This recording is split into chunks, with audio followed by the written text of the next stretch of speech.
Bueno, muy buenas noches. Antonio Sarabia ha pedido la palabra. Yo quisiera introducir una pregunta que me parece que es importante aquí.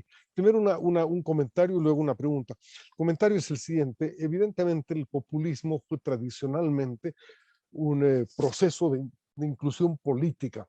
Lo ha mencionado bien Eduardo, en la historia mexicana, la historia boliviana, incluso las demandas peronistas, el APRA en el Perú, etcétera, representaban una demanda de las masas para participar en la política.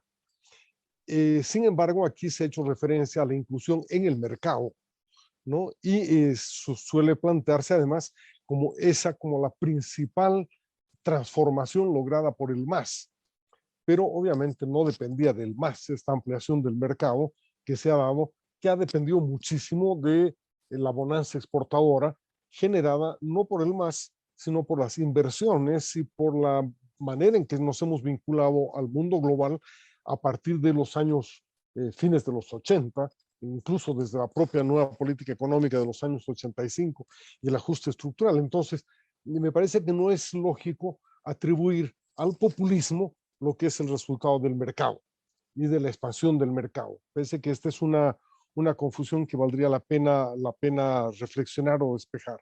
La segunda es sobre uno de los desafíos más modernos del populismo que ninguno de los dos ha mencionado, que es su anti-institucionalismo, que también se reviste del antielitismo, ¿no? Que tal vez tenga un nuevo rasgo precisamente por el desarrollo de la comunicación horizontal que es favorecida por la Internet, ¿no? En este momento es muy fácil para cualquier ciudadano que tenga acceso al Twitter, al Facebook, etcétera, interactuar de tú a tú con cualquiera, con el hombre más rico del mundo, con Elon Musk, puede actuar de la misma manera con un premio Nobel de física o de literatura o con cualquier político y puede cantarle sus verdades o decirle sus cosas, incluso aunque no lo lea. La comunicación, ¿no es cierto?, se efectúa siempre de dos maneras, pero el que se comunica siente que ya ha comunicado algo cuando ha podido decirle personalmente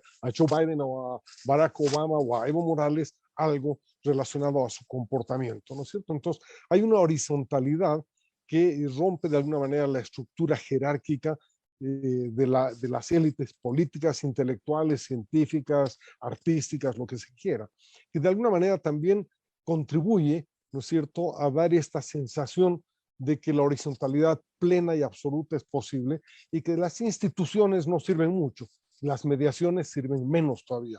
Los partidos sirven de poco, la asamblea sirve de nada, los diputados no son para nada, no sirven.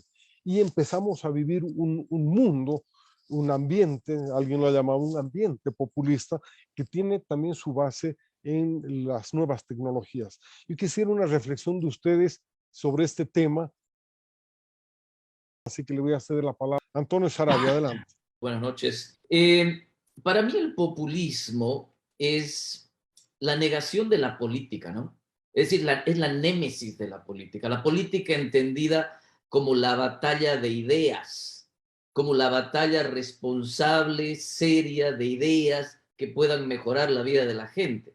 El populismo es la némesis de esa batalla de ideas porque llega y promete, ¿no es cierto?, cosas que no se pueden hacer, pero las promete, y en el largo plazo los gobiernos populistas se meten en una serie de problemas tratando de cumplir esas promesas. Entonces, al final, el populismo para mí desvirtúa la misión de la política para tratar de conseguir réditos de corto plazo. Entonces, sí, es muy interesante para mí ver que Walter le da o por lo menos rescata algunos elementos positivos del populismo, porque dice, por ejemplo, el populismo en Bolivia ha logrado la inclusión del indígena y esta gente que antes no participaba de la vida social del país, etcétera, ¿no? Pero a mí me parece que es como una victoria un poco de corto plazo y medio pírrica, en el sentido de que fíjense que en el largo plazo, esto, y ya lo estamos viviendo, ni siquiera tan en el largo plazo, esto crea una sociedad bastante enfrentada, es decir, tenemos racismo ahora del otro lado, una sociedad que no se entiende, tenemos un vicepresidente que quiere armar su propia nación aymara. Es decir, hemos llegado, esta inclusión que ha generado ese, digamos, esa cosa positiva del populismo, al final nos está metiendo en muchísimos problemas muy serios. Fíjense lo que ha logrado el populismo en Argentina, ¿no? La famosa brecha, o sea, los argentinos no se pueden ver, no se pueden entender, y eso ha sido, para mí es un resultado del populismo. Ahí es donde va Colombia ahora, ¿no? Porque Colombia, la gente tenía sus problemas y sus cosas, pero viene un populista y le dice, yo te voy a dar esto, yo te voy a dar lo otro, y yo me imagino que va a pasar exactamente lo mismo, una sociedad que después va a estar enfrentada y no se van a poder entender. Entonces, reconocer o que el populismo tenga un aspecto positivo, a mí me parece que es como el maratonista, ¿no? Que empieza la carrera y dice, voy a correr a todo lo que puedo y les voy a ganar por los primeros, qué sé yo, de 2 kilómetros, no sé. Entonces hay una cosa positiva porque estoy ganando, pero en el largo plazo voy a terminar perdiendo, ¿no? Porque se prometen estas cosas que no se pueden hacer. En Colombia, Petro ha dicho que les va a cobrar impuestos a los ricos, a los latifundistas, que solamente iban a ser 4.000 familias. Cuando le preguntan al asesor económico de Petro, resulta que van a ser 40.000 familias, no 4.000. Es decir, todo el que tenga un patrimonio neto mayor de $250.000, que es un departamento en Medellín, va a empezar le van a cobrar más impuestos. Entonces va a crear esta sociedad otra vez dividida, con rencores, etcétera. Entonces, no sé si vale no sé si le encuentro yo algo positivo al populismo. Y ojo, y con esto termino, reconozco que también hay populismos de derecha. O sea, fíjense, Marie Le Pen en Francia, que les promete a los franceses que todos sus problemas se van a resolver si impiden la migración, ¿no es cierto? O si echan a todos los inmigrantes ilegales. El populismo, porque es una cosa que se promete, levanta, qué sé yo, despierta pasiones, pero son victorias pírricas de corto plazo. En el largo plazo se generan cosas más enfrentadas, ¿no? Entonces, concluyo, para mí el populismo es la negación de la política seria y nos lleva inevitablemente a mayores problemas, ¿no? Me parece que en esta intervención hay puesto un elemento adicional, ¿no? Y es hasta qué punto estamos confundiendo también populismo con caudillismo. Yo creo, francamente, que son categorías distintas. Creo, como ha dicho Eduardo Paz, y como planteó Zabaleta en su momento, el caudillo es una forma de organización popular, pero no es necesariamente lo mismo que populismo, ¿no es cierto? Puede haber, me pregunto entonces, un populismo sin caudillo, puede haber un populismo sin mercado. ¿Hasta qué punto esta negación de la política a la que has referido, Antonio, es justamente parte del caudillismo más que del populismo, ¿no? Y hasta qué punto caudillismo y populismo son la misma cosa. Porque claro, Evo es pueblo, está negando la existencia o la necesidad de mediaciones, se está convirtiendo él mismo en el pueblo y por tanto todo el que lo apoya es popular. En fin, hay estas confusiones. Yo quisiera volver entonces ahora con Walter, que te dejo la palabra. Sobre la pregunta de Antonio Sarabia, ¿qué es la política? Es justamente el punto de partida de la teoría de Chantal Mouffe en su colección de ensayos La paradoja democrática. Ella distingue la política de lo político. Empieza diciendo que lo político es el campo de la lucha de todos contra todos, digamos, hobbesiano, donde la vida es desagradable, brutal y corta. No hay estado peor que el de naturaleza. Entonces, ese es el ámbito de lo político, que es caracterizado por un antagonismo a fondo. Ella distingue eso de lo que llama la política, que es la lucha moderada por una transformación de los antagonistas en lo que ella llama adversarios. Y esta lucha la caracteriza como agónica. Ahora, no es necesario que les recuerde que la agonía es un término médico. es la etapa que precede a la muerte, ¿no es cierto? No sé si la Chantal estaba consciente de aquello, pero para ella la política es lo que sucede en democracia y su idea de democracia es que es un escenario que permite la lucha abierta entre adversarios por establecer una hegemonía.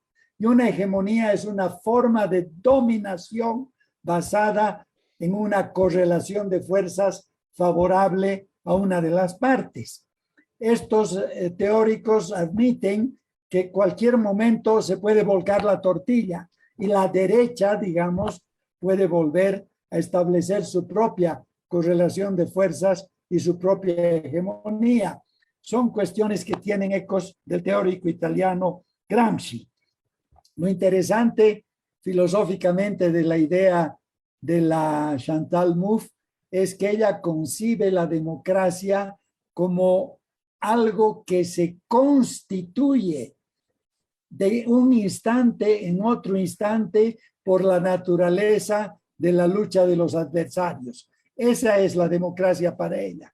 Por lo tanto, la crítica de Antonio refleja claramente la preferencia de Antonio, que yo comparto, pero no viene al caso de esta teoría, porque esta teoría justamente busca polarizar, enfrentar y establecer una hegemonía en la cual algunos pierdan y otros ganen, ¿no? Entonces eso es clarísimo. Eso es respecto a lo que sostiene Arturo.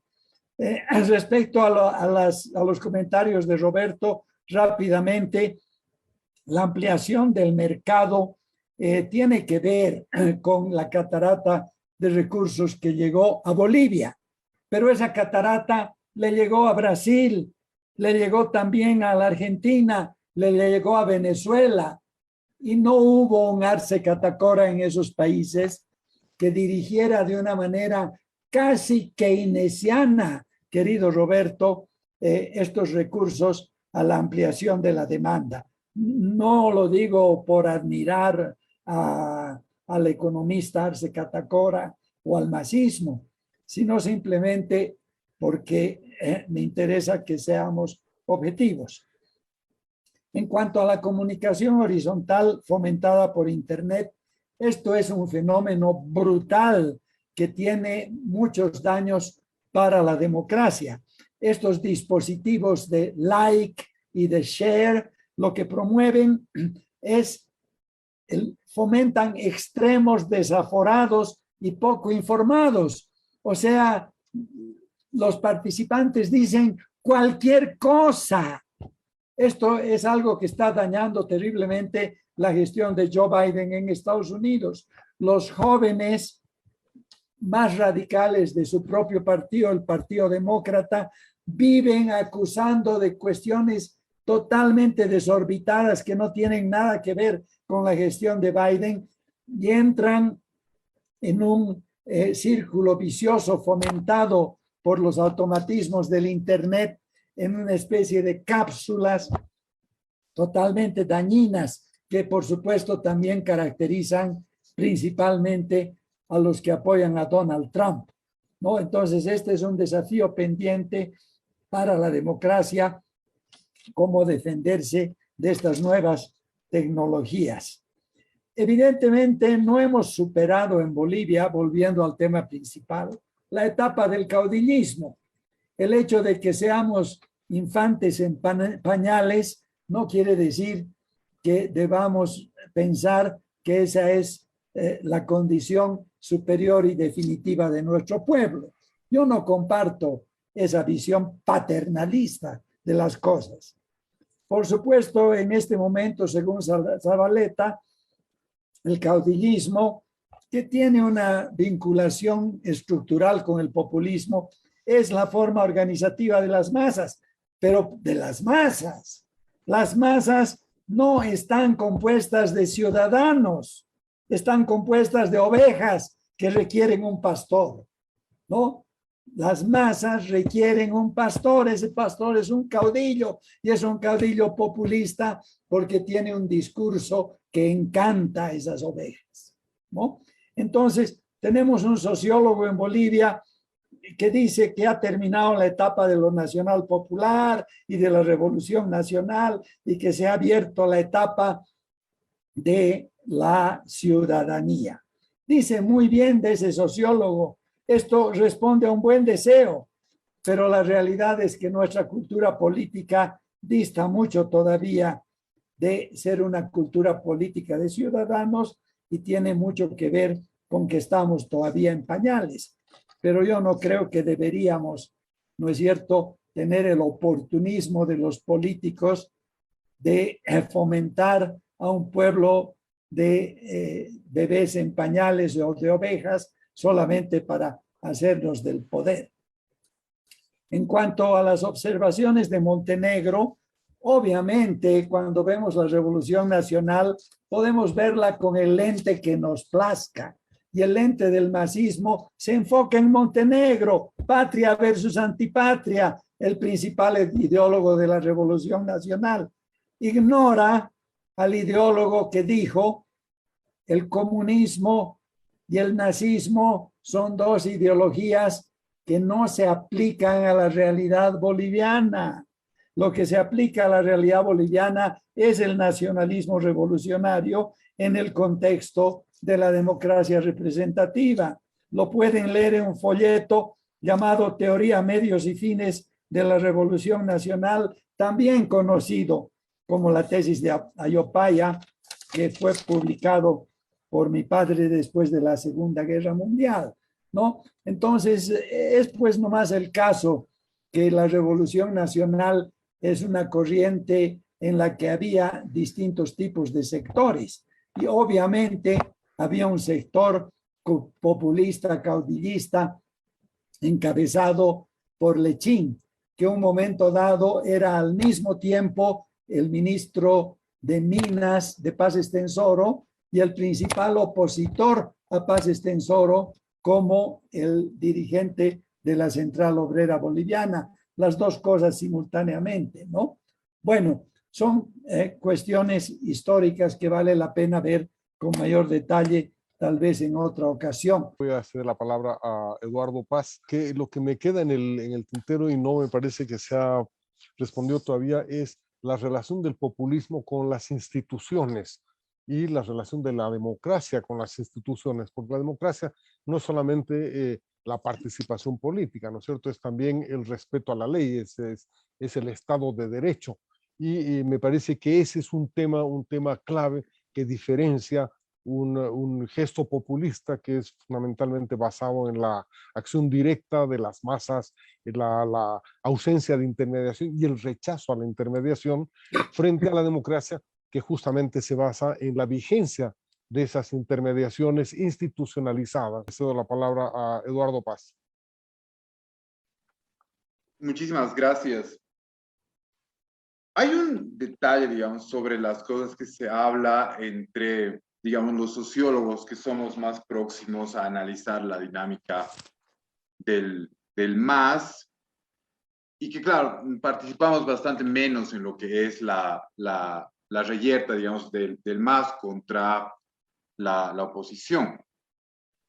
Porque es cierto, una de las cosas que dice Walter es como que se habla muchas veces de las masas y como que las masas necesitan un pastor, pero dentro de la misma teoría del populismo que estaba trabajando Walter, que es todo este tema de la CLAU y MOVE, está el hecho que sí, los dispositivos del populismo están armados para polarizar y establecer un pueblo respecto de un antagonista. Pero uno de los elementos centrales que quizás es muy pesado, es muy árido en algunos elementos filosóficos, es que en realidad esa equivalencia de llegar al pueblo se hace sumando una cosita, una demanda aquí, otra demanda allá, otra cosita aquí, que uno podría decir es lo que ha pasado también con Petro ahora y principalmente con la vicepresidenta Francia. Porque es un tema de los colombianos, un tema de las personas que han estado relacionadas con las FARC, un tema con las víctimas de la violencia. Y se van juntando distintas demandas y es como que se le crea un equivalente general en política, es lo que dice la CLAU. Y ese equivalente es el que se utiliza como el ariete que se estrella contra el enemigo. Entonces, ni en la teoría de la clau, ni me parece en la realidad política nacional, estamos frente a, sí, masas, pero masas que tienen unos grados de organización que muchas veces actúan en la junta de vecinos o los sindicatos y gremios de transportistas, por ejemplo. Pero cuando se ve la dinámica interna, por ejemplo, de lo que pasa en el Alto, uno ve que hay grupos distintos en la OPEA, distintos intereses. Hay los comerciantes y los gremiales que tienen grupos distintos. Y cada uno empuja para su propio lado. ¿Ya? Uno de los grandes problemas que tiene el movimiento al socialismo en este momento, visto desde adentro, es que mientras estaba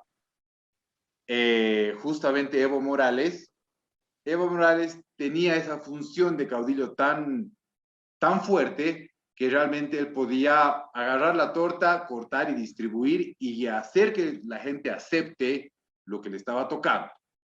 Digamos, dentro de la esfera del MAS. Seguramente otros ejemplos habrán de gente a la que no le tocaba, que estaban en contra del MAS. Pero el gran problema hoy día es justamente Luis Arce es una persona que tiene un perfil más bien más profesional. Walter incluso le parecía que es una persona que se disfraza de populista, pero en realidad podría promover una verdadera democracia, si he entendido bien lo que decía Walter, pero justamente su problema es el tema de quién hace la mediación, porque no es Luis Arce quien puede hacer esas mediaciones. Ahora entiendo, por supuesto, en una situación menos de apronte, uno podría pensar en mediaciones que sean justamente institucionales, más estables, pero además que no dependan de una persona, como en algún momento fue Evo Morales, para hacer esa... decir, pues a ti te toca tanto, a ustedes tienen que venir a la marcha, pero van a tener un proyecto de mi agua. Entonces, yo creo que si el MAS tiene un desafío político, un poco por su propia supervivencia, es aprender a manejar eso también con mediaciones políticas que no lo hagan trastabillar cada vez que quien ha sido el caudillo se sienta disgustado con el gobierno. Digamos, elementos igual para conversar. Seguramente no resuelve todos los temas importantes y en realidad bastante difíciles que presentan tanto Antonio como Roberto, pero para que sigamos conversando.